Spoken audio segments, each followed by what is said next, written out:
Good afternoon everyone. आज म तपाईलाई क्लास 10 को मेन्सुरेसन च्याप्टर जुन छ र त्यसभित्र हामी पढ्ने गर्छौं पिरामिडहरू। अनि त्यो भित्रको आज म सहित तपाईहरूको लागि पिरामिडको बारेमा लिएर आएको छु। अब हामी यो एक्सरसाइज पिरामिडको बारेमा गर्छौं र त्यो एक्सरसाइज गर्नुभन्दा अगाडि चाहिँ पिरामिडको बारेमा जान्नु चाहिँ अति नै धेरै के छ त हामीलाई आवश्यक छ। अब ल म धेरै टाइम नलिकन अब हामी टपिकतिर जाऊ र हाम्रो टपिक के छ त तपाईले हेरिसक्नु भयो पक्कै पनि हैन। ल हाम्रो टपिक के छ त पिरामिड। ल सबभन्दा पहिला हैन पिरामिड भनेको के हो त त्यो चाहिँ बुझ्नु पर्यो हैन। यहाँ चाहिँ डेफिनेसनमा मैले अगाडि नै लेखेर राखेको छु ताकि मलाई सजिलो होस् भनेर। Pyramid A pyramid is a solid having a polygonal base and triangular face. Pyramid के हो त एउटा सलिड हो, एउटा के हो त सलिड हो। अनि having a polygonal base, अनि कस्तो बेस हुन्छ त पोलिगोनल बेस हुन्छ र यसको फेस चाहिँ कस्तो हुन्छ त ट्रायंगुलर हुन्छ हैन। भनेपछि पिरामिड कस्तो छ त A pyramid is a solid having a polygonal base and triangular face। भनेको पिरामिड चाहिँ के हो त एउटा सलिड हो जसको चाहिँ पोलिगोनल बेस हुन्छ र ट्रायंगुलर चाहिँ के हुन्छ त फेसहरु हुन्छ। अब the triangular faces meet at a common point called vertex। र यसमा यो चित्र तपाईले हेरिराख्नु भएको छ हैन, यो पिरामिड हो हैन।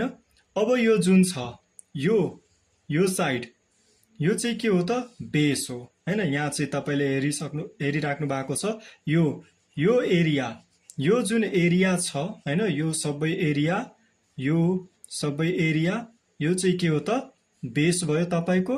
अनि यो पार्ट, यो जुन पार्ट छ हैन, यो एरिया चाहिँ के भयो त तपाईको फेस भयो हैन। र अर्को यहाँ जुन पोइन्ट छ कमन पोइन्ट छ हैन, यो जुन लाइनहरु गएको छ यो चाहिँ एउटा कमन पोइन्टमा मिट गरिराखेको छ र यसलाई चाहिँ के भन्छ त एपेक्स या त लाई भर्टेक्स पनि भन्ने गरेको छ हैन। त्यसैलाई भन्छ द ट्रायंगुलर फेसेस। यो जुन ट्रायंगुलर को फेसहरु जुन छ हैन तपाई हेरिराख्नु भएको छ यो हैन, यतातिरबाट यो र अर्को साइडबाट यो आएर कहाँ मिट भइराखेको छ एउटा कमन पोइन्टमा मिट भइराखेको छ नि, कमन पोइन्टमा मिट भइराखेको छ हो।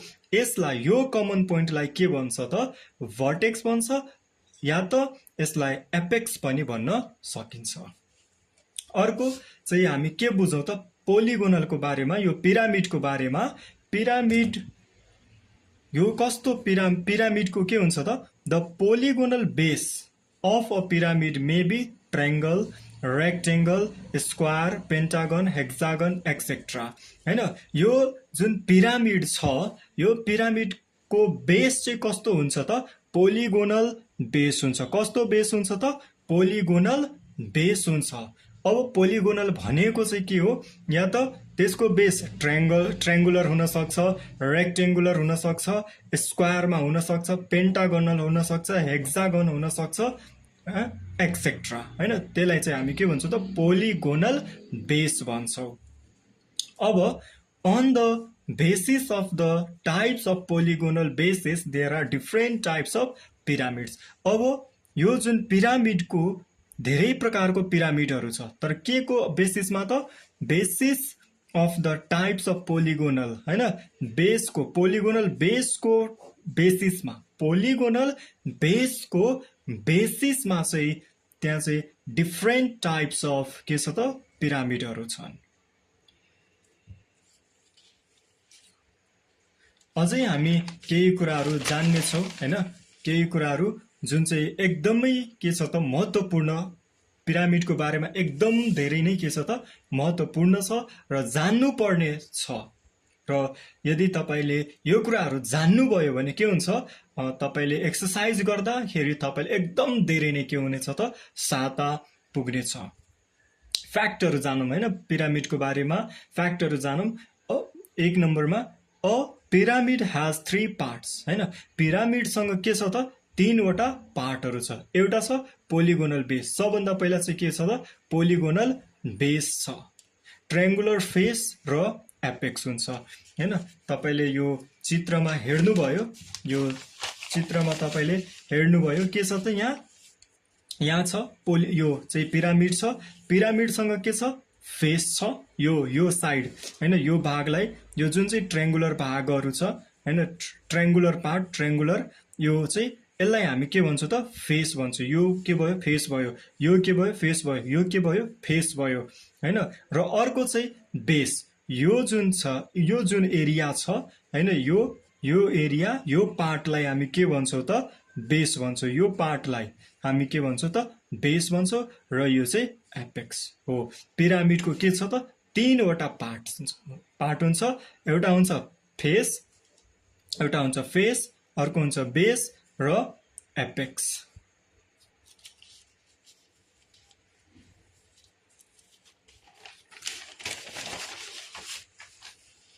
अर्को the triangular faces of pyramid except the base are called lateral faces. अब जुन चाहिँ ट्रायंगुलर फेस छ हैन, पिरामिडको जुन चाहिँ के छ ट्रायंगुलर फेस, त्यसलाई पिरामिडको जुन ट्रायंगुलर फेस छ त्यसलाई हामी के भन्छौँ त लेटरल फेस पनि भन्छौँ। तर जुन पिरामिडको बेस छ नि, जुन पिरामिडको बेस छ, यो बेसलाई छोडेर except the base are called lateral faces हो। ट्रायंगुलर जुन फेस छ, पिरामिडको जुन ट्रायंगुलर फेस छ, त्यो ट्रायंगुलर फेसलाई हामी भन्छौँ लेटरल फेसेस हैन। तर त्यो लेटरल फेसमा पनि जुन एक्सेप्ट द बेसलाई छोडेर। अब तेस्रोमा हो the pyramid in which the base is a regular polygonal and perpendicular drawn from the vertex apex passes through the center of its base is called a right pyramid। अब pyramid, right pyramid हैन, यो जुन छ हैन, यो जुन pyramid छ, यो पिरामिड अब यो बेस भयो। अब बेसको सेन्टर पार्टबाट, बेसको यो सेन्टर पार्टबाट यो जुन एपेक्स या त भर्टेक्स हामी भन्छौँ, यसको सिधा जुन चाहिँ परपेन्डिकुलर लाइन पास गर्छ हैन, यो चाहिँ परपेन्डिकुलर लाइन पास गर्छ हो। यस्तो परपेन्डिकुलर लाइन पास गर्नेलाई हामी के भन्छौँ त राइट पिरामिड भन्छौँ। के भन्छौँ राइट पिरामिड भनेको छ। र in a right pyramid the triangular faces are congruent and isosceles। र राइट पिरामिडमा के हुन्छ, ट्रायंगुलर फेस चाहिँ कस्तो हुन्छ त कन्ग्रुएन्ट हुन्छ र आइसोसिलेस हुन्छ। अब the line segments created by the intersecting faces are called edges. जुन चाहिँ लाइन सेगमेन्ट छ हैन, त्यो लाइन सेगमेन्टले के बनाउँछ त इंटरसेक्टिङ फेस बनाउँछ, त्यसलाई चाहिँ हामी के भन्छौँ त इड्स भन्छौँ। हस् त, थ्याङ्क यू, धन्यवाद। तपाईँलाई यो लेसन तपाईँले एकदम मजाले सुनिदिनु भयो र म विश्वास गर्छु कि तपाईँ पक्कै पनि बुझ्नु भएको होला। र योभन्दा अझै हैन म अगाडि यसको सिरिज लिएर आउनेछु। तपाईँ लाइक गर्नुहोस्, सब्सक्राइब गर्नुहोस् र कमेन्ट गर्नुहोस्। तपाईँले यदि कुनै कुरा बुझ्न सक्नु भएन भने त्यो कुराहरू कमेन्ट गर्न सक्नुहुन्छ र म तपाईँको कमेन्टको तपाईँको क्वेसनको प्रश्न चाहिँ अर्को भिडियोमा दिनेछु।